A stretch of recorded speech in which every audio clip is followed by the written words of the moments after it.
Welcome to my English practice podcast. My name is Ellie, and I'm so happy you're here today. In this video, we are going to practice English in a simple and natural way.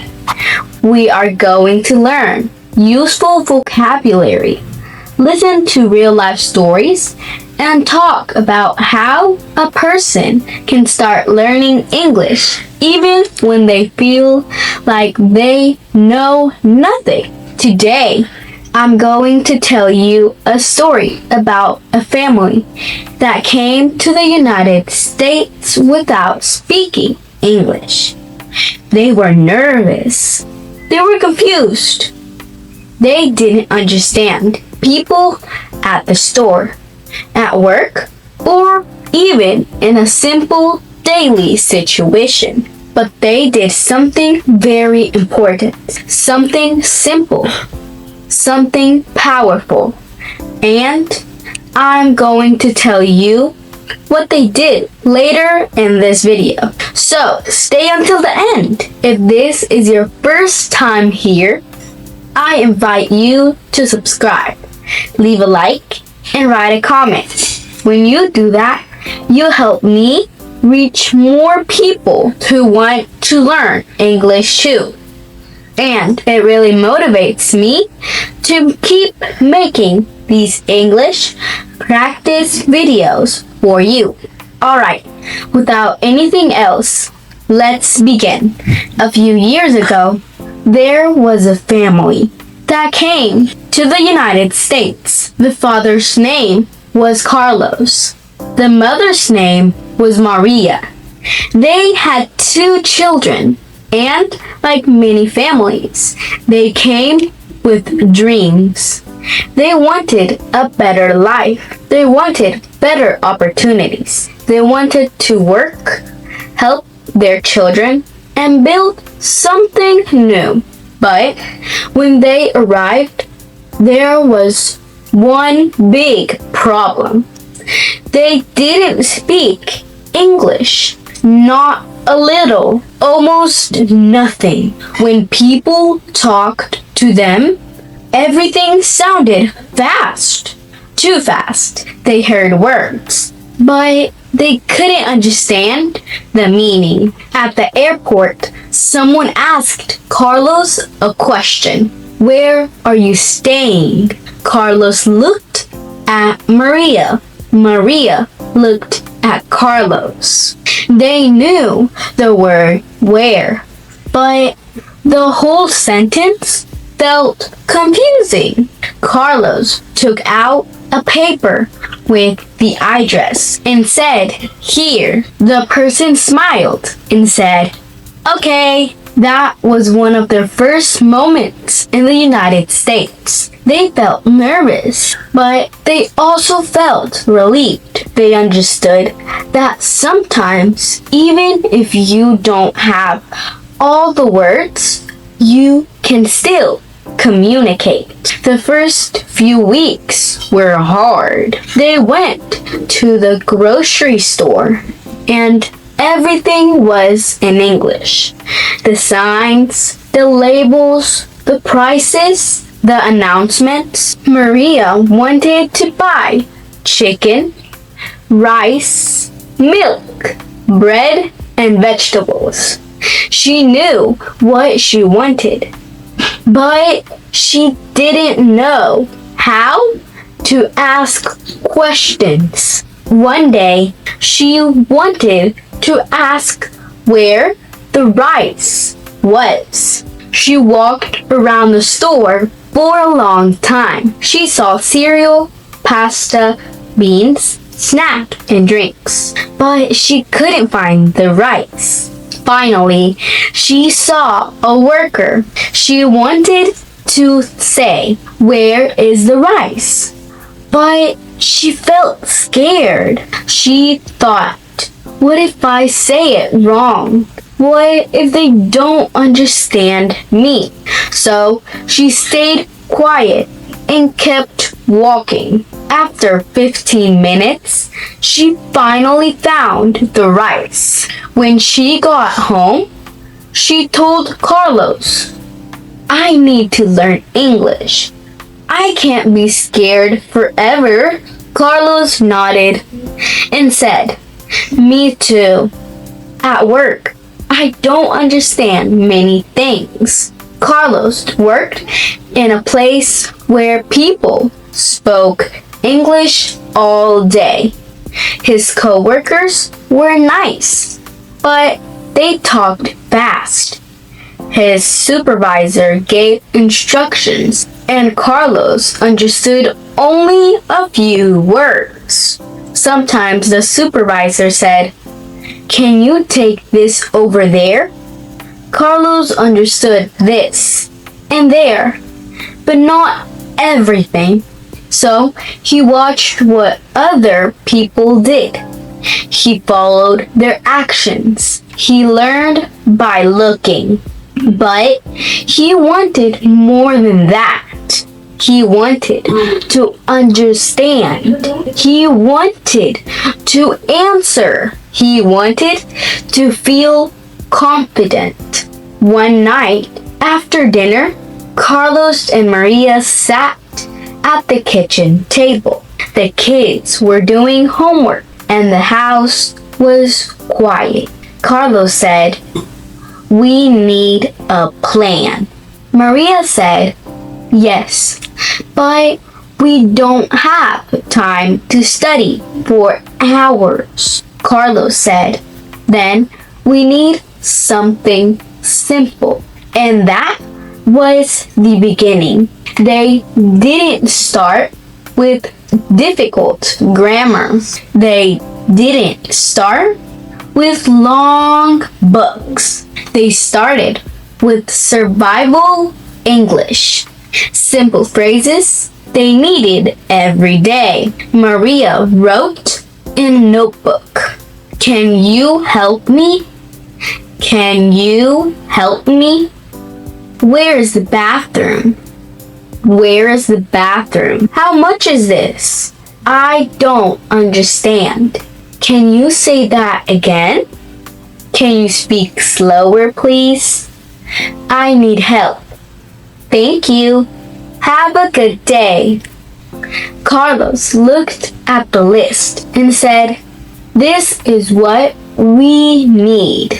Maria said, "Yes, real English. English for life."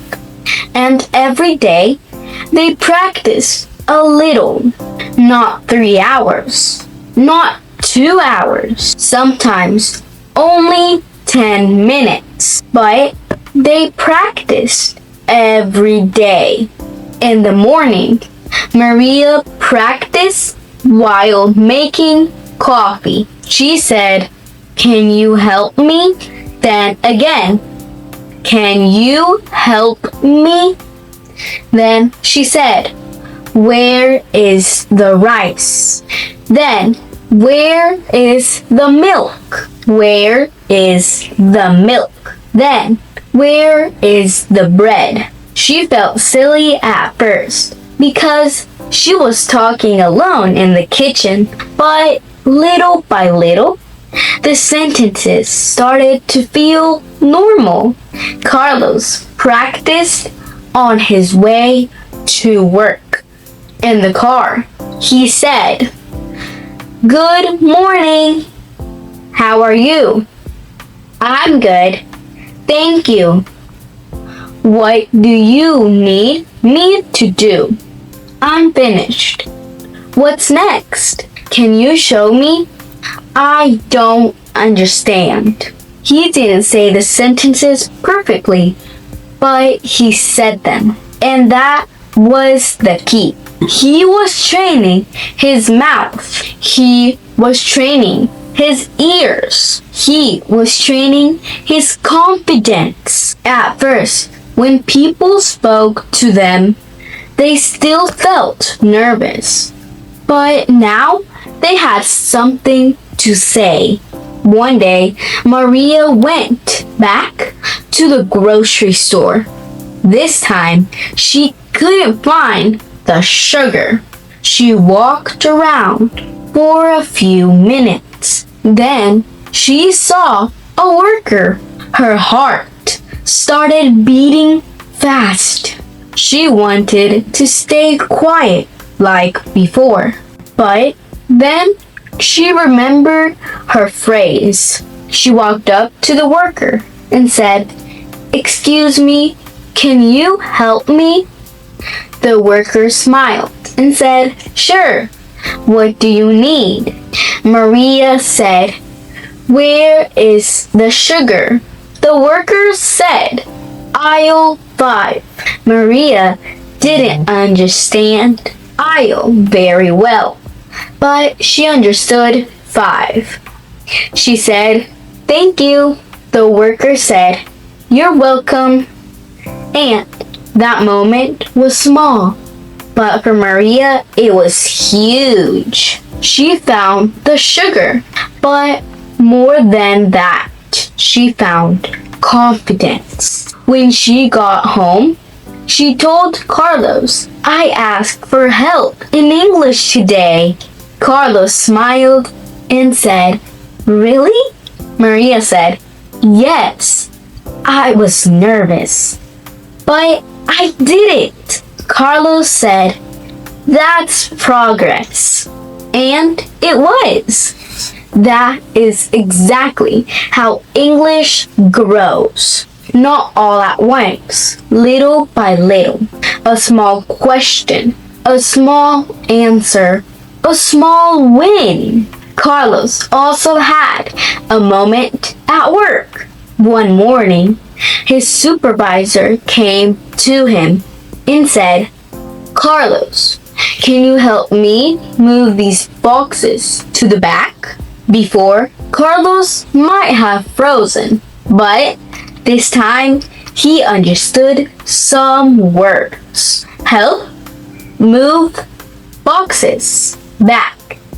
He didn't understand every word perfectly, but he understood the message. He said, "Yes, I can help."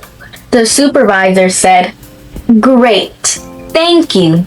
After that, Carlos felt different. He realized something important. You don't need to understand every word to understand the situation. You need to catch the important words, the key words, the meaning. That day, Carlos came home and told Maria, "Today, I understood my boss." Maria said, "Everything?" Carlos laughed and said, "No, but enough." Maria laughed too. And that became their new goal. Not perfect English, enough English to understand, enough English to respond, enough English to keep going. Now, I want to give you the key points they use to learn English and defend themselves in real life. Point number 1. They learned phrases, not just words. This is very important. If you only learn the word help, that is good.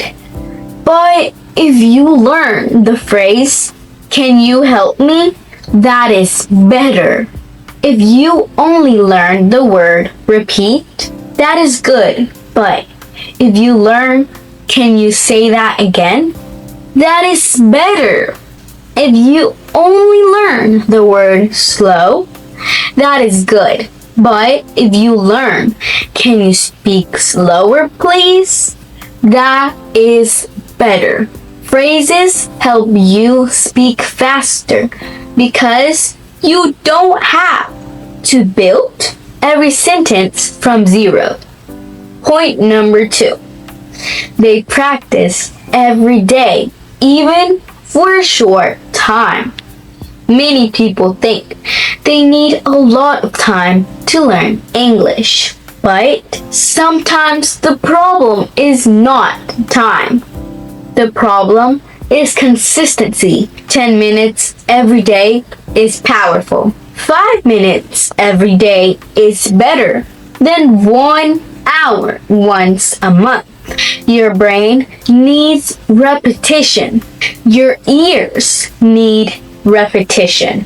Your mouth needs repetition. So, if you only have 10 minutes, use them. Listen to something. Say a few phrases. Describe your day. Practice a small conversation. That counts. Point number 3. They stop waiting to feel ready. This is a big one. Many students say, I will speak English when I am ready. But the truth is, you become ready by speaking. You become ready by trying. You become ready by making mistakes and trying again. Carlos and Maria did not feel ready. They felt nervous.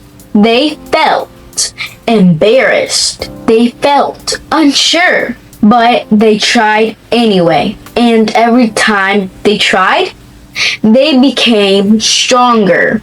Point number 4. They used English in real life. They didn't only study at home. They used English at the store, at work, with neighbors, with cashiers, with teachers, with doctors, with people they met. Real life became their classroom. And that is one of the best ways to learn. Because when you use English in a real situation, your brain remembers it better. Point number 5. They learn to ask for repetition. This changed everything for them. Before, when they didn't understand, they stayed quiet. But later, they learned to say, can you say that again? Can you speak slower, please? What does that mean? These phrases are powerful. They give you control. They help you stay in the conversation. They help you learn while speaking. Point number 6. They accepted mistakes. At first, Maria felt bad when she said something wrong. Carlos felt embarrassed when his pronunciation was not perfect. But then they understood something. Mistakes are part of learning.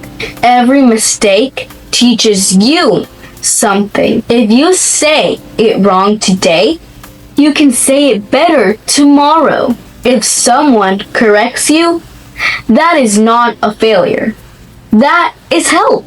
And if someone still understands you, that means you communicated. That is success.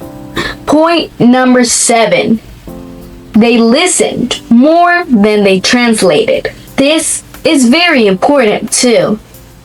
When you translate every word, you get tired. But when you listen for the message, your brain starts to understand faster. For example, if someone says, can you help me move this? Maybe you don't know every word, but you hear, help move this. And you understand the action. That is real listening. Carlos and Maria learned to listen for the main idea first. The details came later. Now, after some months, something beautiful happened. They started feeling more comfortable. Maria could ask for help at the store. Carlos could understand more at work. They could answer simple questions. They could talk to their children's teachers. They could make appointments. They could read signs. They could listen to announcements. They were not perfect, but they were improving. And that is the message I want you to remember today. You don't need perfect English to start. You need useful English. You need daily practice. You need patience. You need courage. And you need to keep going. If Carlos and Maria could start from 0, you can start too. If they could feel nervous and still speak, you can too. If they could learn little by little, you can too. Now, let's review some useful vocabulary from this story. These are words and phrases you can use in daily life. I don't understand. Can you help me? Can you say that again? Can you speak slower, please? Where is the bathroom? Where is the rice? How much is this? I need help. What do you need me to do? I'm finished. What's next? Can you show me? I'm learning English. I'm trying. Thank you for your patience. These phrases are simple, but they can help you in many situations. And now I want to give you a small daily practice plan. Every day, choose 5 phrases. Only 5. Say them in the mornings. Say them again later. Use them if you can. For example, today you can practice. Can you help me? Can you help me? I don't understand. Can you say that again? Can you speak slower, please? I'm learning English. If you practice those 5 phrases for 1 week, they will start to feel natural. Then, next week, choose 5 more.